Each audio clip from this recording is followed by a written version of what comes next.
62명의 새누리당 국회의원들이 어처구니 없게 자기들 당에서 배출한 박근혜 전 대통령이 탄핵되는데 찬성표를 던졌습니다. 그 뒤에 언론 인터뷰가 있었습니다. 처음에 자기들은 이 탄핵이 불가능하다고 봤다는 거예요. 왜냐하면 오늘 중앙일보에서 인터뷰가 아주 흥미로운 인터뷰가 두 가지가 있습니다. 첫 번째는 홍준표 대구시장 인터뷰입니다. 첫 번째 이걸 제가 한번 설명을 쭉 드릴게요. 아무래도 이 신문 기사들을 이렇게 그냥 꼼꼼히 보지 않고 보통 타이틀만 보고 넘어가시는 경우가 많죠. 하지만 이 홍준표 대구시장, 이낙연 전 총리 인터뷰는 좀 둘 다 공교롭게도 중앙일보에 난 기사입니다. 오늘 조간신문에. 그런데 내용이 상당히 꼼꼼하게 좀 읽어볼 내용들이 좀 있어요. 먼저 홍준표 대구시장 이렇게 이야기했습니다. 윤석열 대통령 탄핵에 찬성한 입장 밝혔던 국민의힘 국회의원들 많죠. 뭐 자치단체장도 있고 그 사람들 앞으로 이 당에서 정치하기 어려울 것이다. 이렇게 이야기를 했습니다. 이 당에서 정치하기 어려울 것이다. 또 돌이켜보면 박근혜 전 대통령 탄핵을 주도했던 사람들, 국민의힘 내부에 그때 새누리당 시절이죠. 62명의 새누리당 국회의원들이 어처구니 없게 자기들 당에서 배출한 박근혜 전 대통령이 탄핵되는데 62명이 찬성표를 던졌습니다. 사실 그 당시 지금 생각해보면 그 이후에 이제 뭐 그 당시 박근혜 대통령 탄핵 작전을 좀 모의했던 TF팀이 있었잖아요. 뭐 지금 민주당의 뭐 우상호 뭐 등등 우상호 전 의원이 밝힌 바로는 그 뒤에 언론 인터뷰가 있었습니다. 처음에 자기들은 이 탄핵이 불가능하다고 봤다는 거예요. 왜냐하면 탄핵을 시키려면 200표 이상이 필요한데 당시 민주당하고 야당표 다 합쳐도 뭐 200표가 안 되잖아요. 지금도 마찬가지입니다. 다 합쳐봤자 192표밖에 안 되지 않습니까? 그래서 탄핵을 해서는 안 되고 자진 하야를 시켜야 된다. 이렇게 작전을 짰다는 거예요.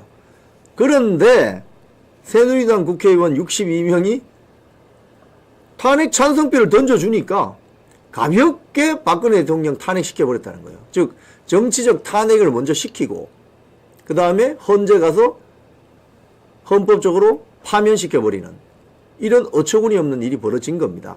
그래서 홍준표 대구시장 말은 그 당시에 박근혜 대통령 탄핵에 찬성했거나 주도적인 역할을 했던 당시 새누리당, 그 뒤로 미래통합당, 지금 국민의힘 이렇게 이어지고 있는 거 아닙니까? 그 사람들 어떻게 됐는지 봐라. 전부 퇴출당했다. 뭐 대구의 유승민 뭐 등등 퇴출당했다. 자, 지금은 그때와 판이 다르기 때문에 8년 전처럼 정권을 야당이 갖다 바쳐서는 안 된다. 그리고 본인이 탄핵은 반대한다. 그 인터뷰 내용을 보면 이번 그 비상계엄이 왜 불법이 아닌가? 기자가 이렇게 물었습니다. 왜 불법이 아닌가? 저 인터뷰는 대구시 그 상격청사라고 청사가 두 군데 있는 것 같아요. 상격청사에 가서 한 것 같습니다. 왜 불법이 아닌가? 여기 보면 홍준표 대구시장 말은 홍준표 대구시장 여러분 아시는 것처럼 검사 출신 법조인입니다. 법조인 출신입니다. YS 시절에 젊은 피 수혈 차원에서 들어갔죠. 예, 국회로 들어갔죠. 그리고 한 거의 30년 다 가까이 된 뭐 대한민국의 유력한 중견 정치인 중에 한 명이죠. 자, 그분이 이제 이렇게 이야기하는 거죠. 윤석열 대통령이 비상계엄은 비상대권을 행사한 것이다.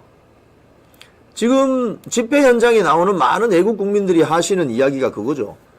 윤석열 대통령의 비상계엄 선포는 대통령의 고도의 통치 행위다. 그래서 불법이 아니다 이건. 대통령이 비상계엄을 선포할 수 있다. 그래서 저 말입니다. 비상대권을 행사한 것이다. 트럼프 대통령이 대통령 취임하자마자 그 텍사스 밑에 멕시코 국경에 국가 비상사태를 선포하고 군대를 주둔시키는 거하고 똑같다. 그런 거다. 그래서 비상대권을 행사한 것이다. 또 정권 찬탈의 목적이 없었다. 현직 대통령이 어떻게 대통령 권력을 찬탈하느냐. 그래서 내란죄가 성립하지 않는다. 또 폭동에도 이르지 않았다. 그래서 내란죄가 성립하지 않는다 이 소리입니다. 단지 문제가 되는 것은 직권남용죄 성립 여부인데 그거는 대통령이 파면될 만한 상당한 이유가 되질 않는다. 2시간 동안에 벌어진 해프닝이다. 이런 걸 주고 대통령 탄핵하자는 건 옳지 않다. 이렇게 설명했습니다. 탄핵 반대 입장을 명확하게 한 거죠. 또 그 밑에 또 내용을 보면 이런 게 있습니다. 기자가 뭐라고 묻느냐. 여권 분열이 꼽히고 있습니다. 지금 탄핵안 통과와 관련해서 여권 분열이 꼽힌다. 그래서 홍준표 대구시장 이렇게 이야기했네요. 정당에는 구속적인 당론과 권고적 당론이 있다. 개인 소신도 중요한데 당의 존립이 걸린 문제에서는 소신도 접어야 한다. 그게 싫으면 본인이 그 집에서 나가야 된다. 예, 저건 지난번 12월 3일 계엄이 선포되고 나서 그 주 토요일이었죠. 12월 7일입니까? 1차 탄핵 소추안 투표했을 때 부결이 됐죠. 부결됐는데 우원식 국회의장이 투표 불성립이라는 꼼수를 뒀죠. 일주일 뒤에 다시 또 투표합니다. 12월 14일이죠, 그게. 근데 그 사이에 여러분들 어떤 일이 벌어졌는지 아시죠? 홍장원의 메모가 나타나고 국회의원 잡아들이라는 지시가 있었다고 하고 국회의원 명단의 구체적인 명단이 뭐 홍장원의 메모를 통해서 공개되죠. 뭐 이재명, 박찬대, 한동훈 등등. 그리고 곽종근 특전사령관이 국회의원 끄집어내라고 뭐 지시받았다고 가짜 뉴스를 남발합니다. 그 짧은 일주일 사이에 한동훈, 친한동훈 계열 정치인들이 다 넘어가 버리죠. 다 속아 넘어가 버리는 거죠. 뭐 속아 넘어간 건지 미리 짠 건지는 알 수 없으나 속아 넘어가 버립니다. 결국 8년 전하고 똑같이 자기 당에서 배출한 대통령을 국회에서 정치적으로 탄핵시켜버리는 이런 어이없는 일이 벌어진 거죠. 자, 거기에 대해서 홍준표 시장이 이야기를 하는 겁니다. 국회의원들 본인의 소신도 중요하지만 당론으로 정해지면 특히 당의 존립이 걸린 문제에서는 국회의원 개개인의 소신도 절제되어야 될 필요가 있다. 소신도 접어야 된다. 그게 싫으면 절이 싫으면 중이 떠나라 이 소리입니다. 자, 그 밑에 또 기자가 묻습니다. 오세훈 서울시장하고 한동훈 전 대표도 탄핵에 찬성했는데요. 여기에 대해서 홍준표 시장 말입니다. 앞으로 구속적인 당론에 배치되는 행동을 한 인사들은 앞으로 이 당에서 정치하기 어려울 것이다. 민주당이나 좌파 세력에서 영웅시한다고 우쭐거리는데 참 철딱선이 없는 행동이다. 이 대목에서 보면 한동훈 당대표가 당시에 뭐라고 했습니까? 직무정지시켜야 된다고 했죠. 윤석열 대통령을. 근데 그때 정치인 체포 끄집어내 정치인 체포 명단에 자기 이름이 들어가 있었다고 홍장원으로부터 전해 들은 거죠. 공교롭게도 홍장원 국정원 해외담당 1차장 그리고 친한동훈 계열 아주 측근 김종혁 전 최고위원이 홍장원, 김종혁은 마포고등학교 선후배 사이입니다. 서울 마포고등학교. 그러니까 홍장원의 그 메모가 김종혁이든 누구를 통해서 한동훈에게 바로 들어간 거죠. 근데 실제로는 그 지금 메모가 지금 뭐 5가지 버전이 있다잖아요. 그거 어떻게 믿어요, 그걸? 예?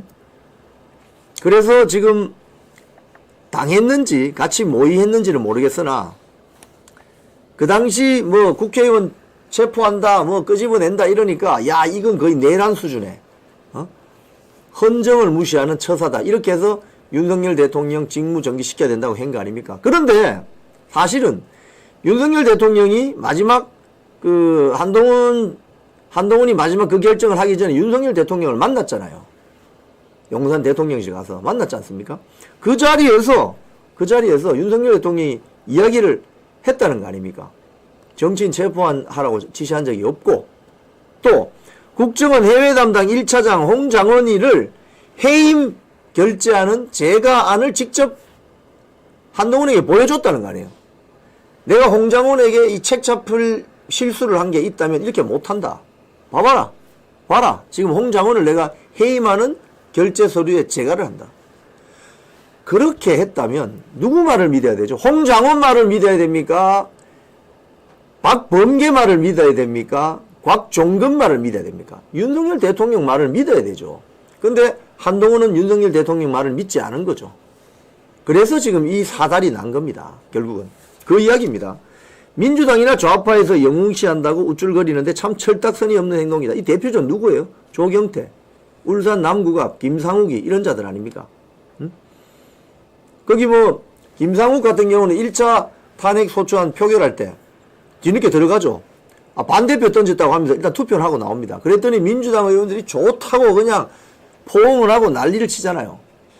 참 어떻게 보면 김상욱 울산 남구갑 의원은 지금 지역구에서도 반대 여론이 너무 많아서 울산시당위원장 사퇴했습니다. 그러면서 탈당을 안 해요. 또 국회의원 배지가 그렇게 좋은 모양이죠. 탈당을 안 해요.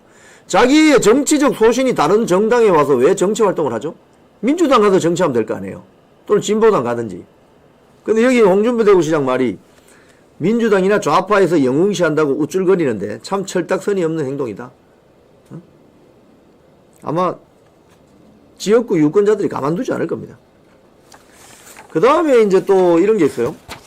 윤석열 대통령 접견은 다녀왔나요? 이렇게 기자가 묻습니다. 윤석열 대통령 접견은 다녀왔나요? 접견하는 걸 요청을 했는데 대통령실에서 옥중 정치란 비판에 부담을 느끼는 것 같다. 현재 보류된 상태다. 현재 보류된 상태다. 만나고 싶다고 요청을 했는데 일단은 홀딩됐다. 지금 사실 그 시청자 여러분, 윤석열 대통령 1월 15일 날 한남동 관저에서 체포영장 집행될 때 그 현장에 나타난 국민의힘 국회의원들 몇 명인지 아십니까?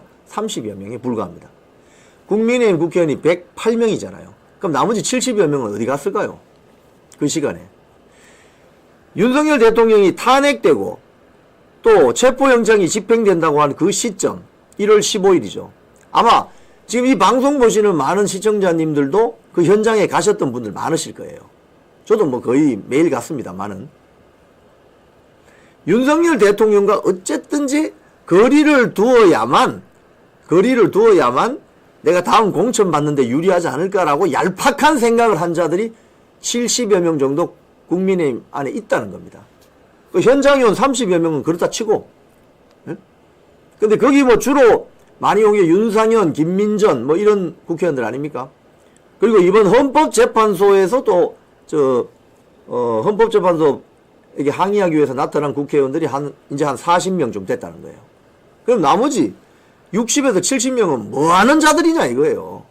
왜 국민의힘이라는 정당 플랫폼에서 국회의원 배지 달고 정치 활동 하느냐 이거예요. 그 이야기입니다. 자, 그리고 기자가 또 이렇게 물었습니다. 탄핵 심판 결과 어떻게 예상합니까? 이 법조인이죠. 홍준표 대구시장이. 예단하기 어렵다. 찬반 의견이 아주 팽팽하다. 찬반 의견이 아주 팽팽하다. 이렇게 이야기했고, 그 다음에 사실상 대선 준비 나선 거 아니에요? 라고 물었더니 이렇게 이야기합니다. 정확한 워딩을 제가 한번 읽어보겠습니다. 나는 정상 대선이든 조기 대선이든 마지막 도전이라는 생각으로 준비해왔다.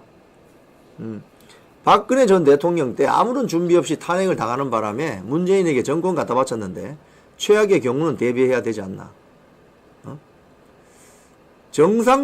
정상대선이라는 건 여러분, 윤석열 대통령이 복귀하고, 이번에 탄핵이 기가 껴서 복귀하고, 남은 임기 한 2년 반 됩니까? 2년 정도? 임기를 마무리하고, 그 다음 벌어지는 대선을 정상대선이라 하죠. 홍준표 대구시장은 정상대선이든지, 뭐, 조기 대선이든지 간에 마지막 도전이라는 생각으로 준비해왔다. 뭐 이런 이야기입니다. 그리고 지지층의 비판 여론이 상당한데요. 이렇게 또 질문을 하니 이렇게 답했습니다. 지금 강성 지지층의 오해인데 김문수 장관이 뜨는 이유다. 근데 막상 판이 닥치면 준비 안 된 사람은 후보 되기가 힘들다. 그리고 지금 김문수 장관이 뜨는 것은 지지층 움직임과 유사한데 지지층을 이렇게 뭉치는, 단합시키는 역할을 해주니까 나쁠 게 없다. 김문수 장관이 지금 지지율 높은 게 나쁠 게 없다. 뭐 이런 이야기를 했고요. 그 다음에 홍 시장에 대한 당내 지지세가 약하다는 지적이 있다. 오세훈 시장 토론에 현역 의원이 50명가량 왔다는데 그건 의미가 없다.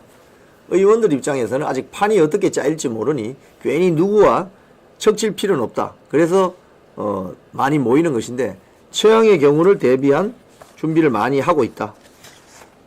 그리고 명태균 관련해서 지금 한 이틀 전부터 민주당 쪽에서 지금 명태균 그 황금폰 가지고 또 작업을 시작하죠. 그와 관련해서 뭐라고 했느냐. 그 내용 중에 홍준표 대구시장 목소리 또는 문자 하나 나오는지 봐라. 있었더라면 민주당에서 진즉 깠을 것이다. 민주당의 대선 후보는 누가 될까? 이렇게 물었습니다. 그랬더니 이재명을 뛰어넘을 대항마가 없을 것이다. 다만 국민들이 양아치 정치하는 사람은 뽑지 않는다. 이렇게 일갈했습니다. 자, 그리고 야당을 겨냥한 비판 수위가 높다는 질문에 대해서는 지금 대통령제의 뭐 폐해 때문에 혼란이 왔다고 이야기하는 사람이 많은데 자기는 그렇지 않다고 생각하는 거예요. 지금 윤석열 대통령이 무슨 힘이 있었나? 국회 권한이 더 막강해서 탄핵을 29차례나 다 하고 다수의 폭거로 예산 편성도 국회 마음대로 했는데 이게 입법 독재지. 제왕적 대통령제 때문에 윤석열 대통령 이후에 대통령제를 어떤 식으로 개편해야 된다고 주장하는 것은 온당치 못하다. 왜?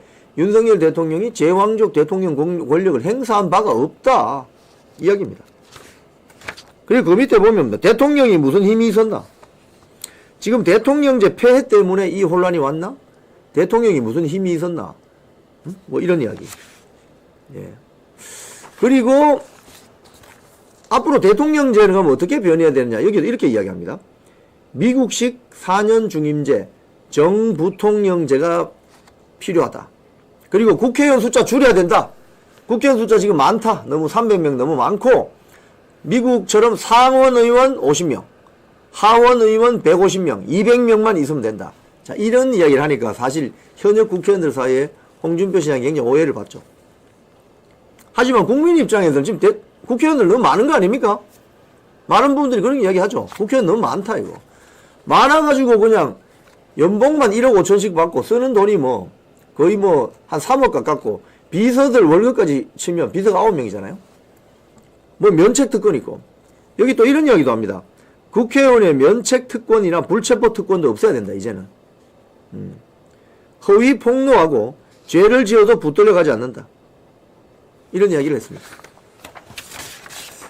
뭐 정리를 하자면 홍준표 대구시장은 윤석열 대통령 탄핵 반대한다. 그리고 내란죄 성립하지 않는다. 그리고 국회의원 숫자 줄여야 된다. 면책특권 다 없애버려야 된다. 국회의원 숫자는 한 200명이면 된다. 상원 50명, 하원 150명. 이렇게 가야 된다. 민주당에는 이재명을 뛰어넘는 대선 후보가 나오기는 힘들 것이다. 이재명 나올 거라고 보는 거죠. 보고 정상 대선이든 조기 대선이든 여기에 대비는 하고 있어야 된다. 뭐 이런 이야기고 김문수 장관이 여론조사에서 이렇게 뜨는 것은 나쁠 게 없다. 왜? 국민의힘 유력 후보를 지지하는 그런 지지층 결집에는 효과가 있다. 다만 준비된 후보가 결국 대통령 후보가 될 것이다. 이런 이야기를 하는 거죠.